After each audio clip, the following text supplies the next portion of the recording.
Bismillahirrahmanirrahim. Assalamualaikum warahmatullahi wabarakatuh. Alhamdulillahirabbil alamin wa bihi nasta'in wa la umuri dunya waddin. Sayyidina wa maulana Muhammadin wa ala alihi wa sahbihi asmain, amma ba'du. Jumpa lagi dengan saya Bapak Supriyono dalam materi pendidikan agama dan budi pekerti. Anak-anakku sehat semua? Alhamdulillah. Semoga kita diberi hidayah oleh Allah, diberi kesehatan sehingga kita terbebas terhindar dari wabah COVID-19. Dan yang terpenting, jaga kesehatan, jaga kebersihan. Pada kesempatan pagi hari ini kita akan belajar semua bersih hidup jadi nyaman, bab ketiga pada pertemuan yang kedua. Sebelum kita mengawali pembelajaran, marilah kita berdoa terlebih dahulu dengan membaca basmalah bersama. Bismillahirrahmanirrahim.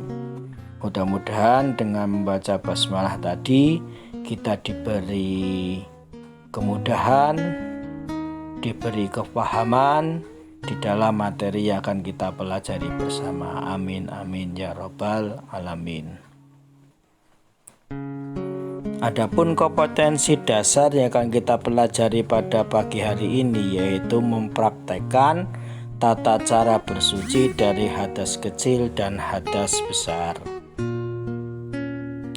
Adapun tujuan pembelajaran setelah nanti kita pelajari bersama, diharapkan ananda sekalian itu mampu mempraktekkan tentang tata cara wudhu dengan baik dan benar, mampu mempraktekkan tata cara tayamum dengan baik dan benar, dan mampu mempraktekkan tata cara mandi wajib dengan baik dan benar.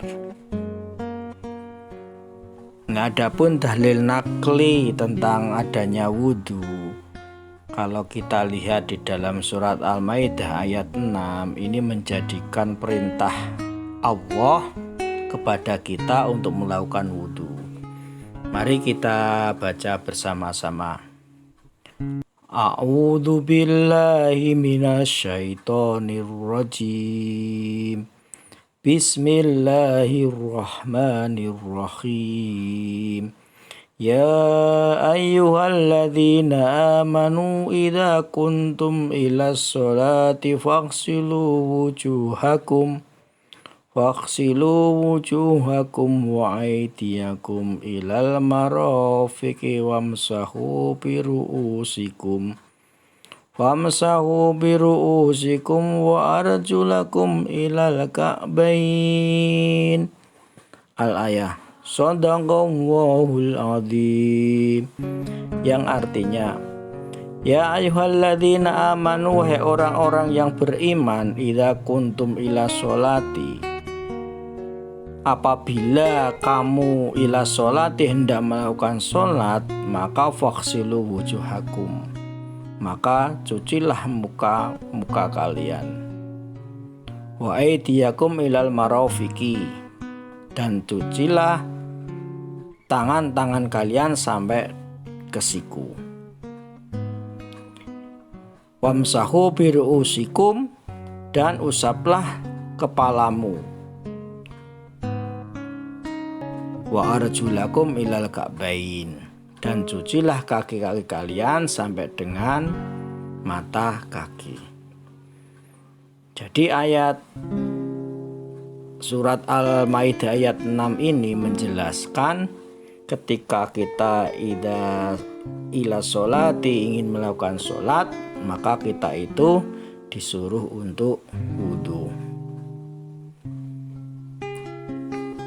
Nah, tentunya adapun tentang wudhu, kita itu sebagai umat Islam tidak merasa asing, karena setiap kita mau sholat tentunya ananda sekalian melakukan wudhu. Nah, yang dimaksud wudhu itu apa? Wudhu itu artinya adalah bersuci. Wudhu menurut syara atau istilah ialah membersihkan badan dari kotoran, hadas kecil atau cara bersuci untuk menghilangkan hadas besar, hadas kecil. Adapun tujuan wudhu, kenapa kita kok diperintahkan wudhu? Tujuannya itu agar supaya tubuh selalu bersih dari kotoran dan menjadikan syarat wajibnya sholat.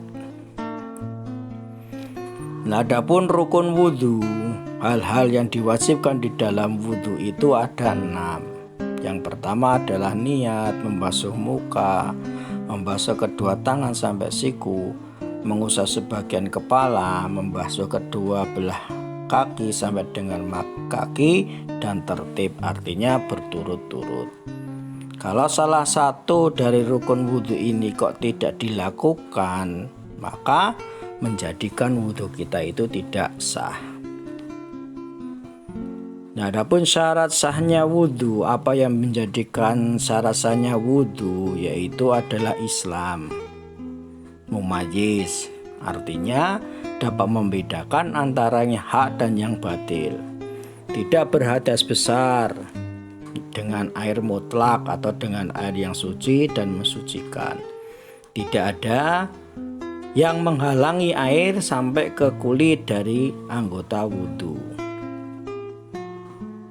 Adapun sunnah wudhu, sunnah itu adalah perbuatan yang dilakukan itu lebih baik, tidak apa-apa. Kalau tidak dilakukan ya tidak apa-apa. Nah, apa yang dimaksud dengan sunnah wudhu, yaitu membaca basmalah, berkumur, membasuh sela-sela kedua tangan dan kaki, membasuh kedua telinga luar dan dalam, membasuh masing-masing 3 kali, mendahulukan anggota yang kanan, tidak berkata-kata, menghadap kiblat dan membaca doa setelah wudhu. Nah, sunnah-sunnah ini dilakukan boleh, tidak dilakukan juga tidak menjadi apa, tapi menjadikan kesempurnaan di dalam wudhu. Nah, apa saja yang membatalkan wudhu? Hal-hal yang bisa membatalkan wudhu adalah keluarnya sesuatu dari kubul maupun dubur, menyentuh kubul maupun dubur, tidur yang tidak tetap pada tempat duduknya, hilang akal sebab gila, pingsan, mabuk, tertidur nyenyak, dan bersentuhan antara kulit laki-laki dan perempuan yang bukan muhrimnya. Nah, inilah yang menjadikan hal-hal yang membatalkan wudhu. Nah, adapun tata cara wudhu seperti hanya di dalam gambar, itu diawali dengan niat. Nawaitul wudhu'a li rafil hadasil asghari fardhon lillahi ta'ala.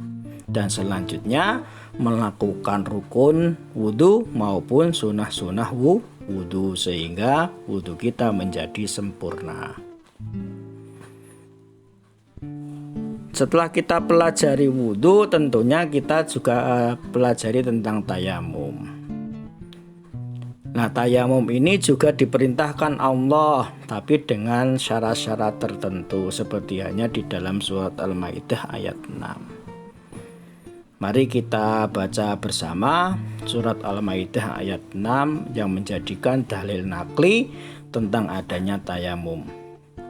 Bismillahirrahmanirrahim. A'udzu billahi minasyaitonir rajim. Bismillahirrahmanirrahim. Wa in kuntum marda aw ala safarin aw jaa ahadum minkum anil ghaiti aw jaa ahadukum minkum min ghaiti aw lamastumun nisaa falan tajidu ma'an fatayammamu su'idan thayyiban famsahu biwujuhikum wa aydiyakum min al-ayah. Shadaqallahul azim. Yang artinya wa in kuntum mardo, dan jika kamu sakit, au ala syafarin, dan sedang dalam musyafir atau perjalanan, au jaa ahadukum minkum minal ghaiti, atau salah seorang di antara kamu sedang datang dari tempat buang air, minal khaiti dari buang air, aw lamastumun nisa atau bersentuh dengan perempuan, falan tajidu ma'a, maka kemudian kamu tidak mendapatkan air, fatayammamu, maka bertayamumlah, so'idan thayyiban, dengan menggunakan debu tanah yang suci, biwujuhikum wa aidiyakum, lalu sapulah ke muka dan kedua tangan kamu. Jadi surat Al-Maidah ayat 6 ini kita itu memang diperintahkan apabila mempunyai syarat-syarat tertentu seperti hanya yang di dalam surat Al-Maidah ayat 6. Nah, yang dimaksud tayamum itu apa? Tayamum itu adalah bersuci dengan debu yang diusapkan ke muka dan kedua tangan sampai siku dengan beberapa syarat yang telah ditentukan sebagai pengganti wudhu ataupun mandi wajib. Lah, adapun sebab-sebab adanya tayamum, kita itu boleh melakukan tayamum apabila kita itu sakit, yaitu sakit yang apabila terkena air akan bertambah parah sakitnya. Dalam perjalanan tidak ada air atau air tidak terjangkau atau tidak cukup, seperti hanya diterangkan di dalam surat Al-Maidah ayat 6.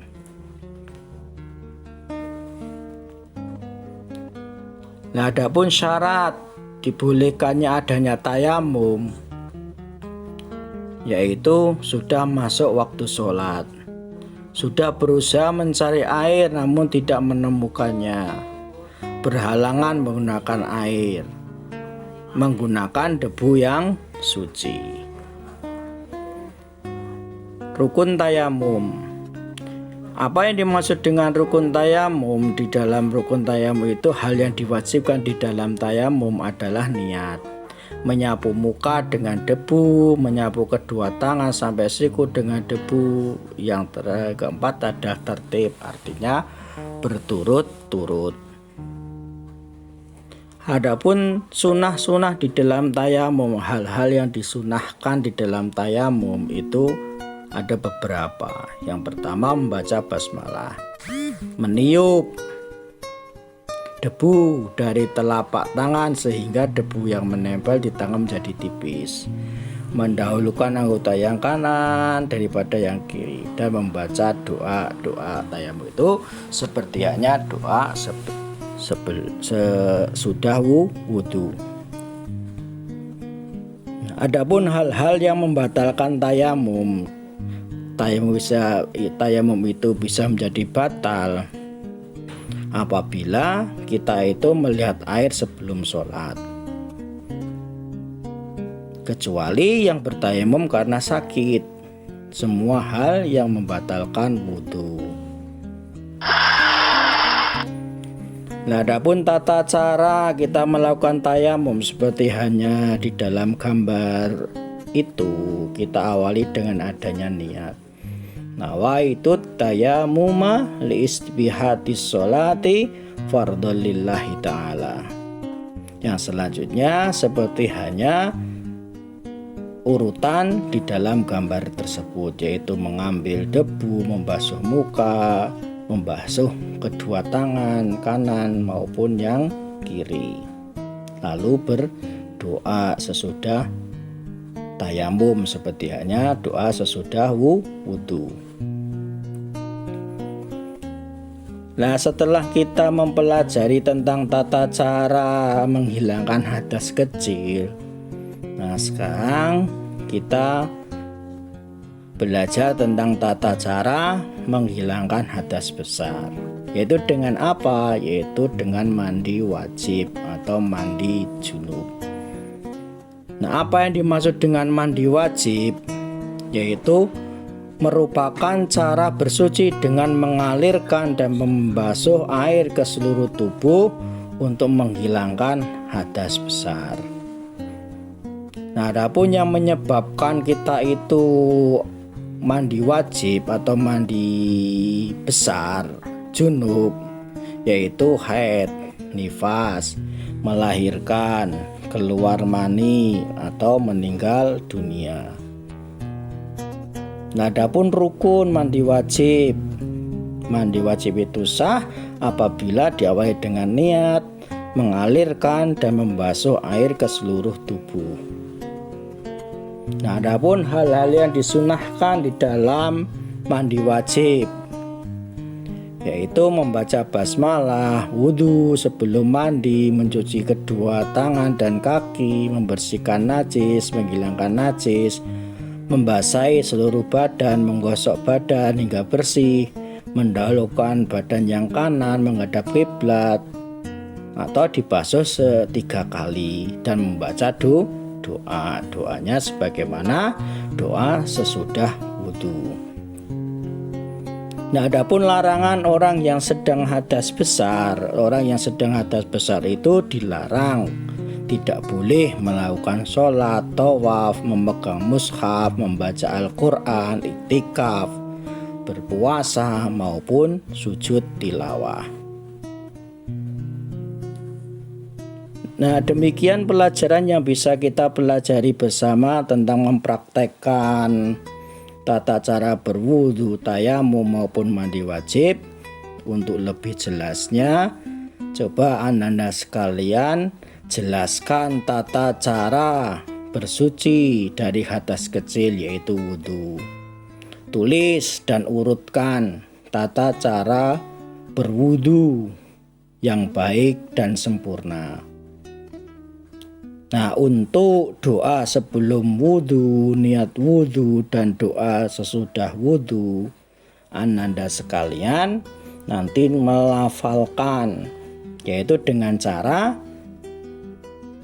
direkam. Doa baca direkam, baik doa sebelum wudu, niat wudu, dan doa sesudah wudu. Setelah rekaman selesai, kirim ke WhatsApp. Di sini hanya saya mengingatkan sebelum kita akhiri pelajaran, Pak Pri hanya ingin mengingatkan setiap yang berwudu dengan sempurna, maka akan dikeluarkannya dosa-dosa dari tubuh, sehingga dari bawah sampai dengan dari bawah kukunya. Maka melihat himbauan tadi, Pak Pri mengajak ayolah untuk bisa melakukan wudu dengan baik, wudu dengan sempurna yang meliputi rukun maupun sunnah-sunnah wudu. Demikian pelajaran yang kita pelajari bersama. Mudah-mudahan warzuqni fahman, kita diberi kefahaman di dalam memahami materi tadi yang kita pelajari. Untuk itu kita akhiri dengan bacaan hamdalah bersama. Alhamdulillahirabbil alamin. Kurang lebihnya Pak Pri mohon maaf.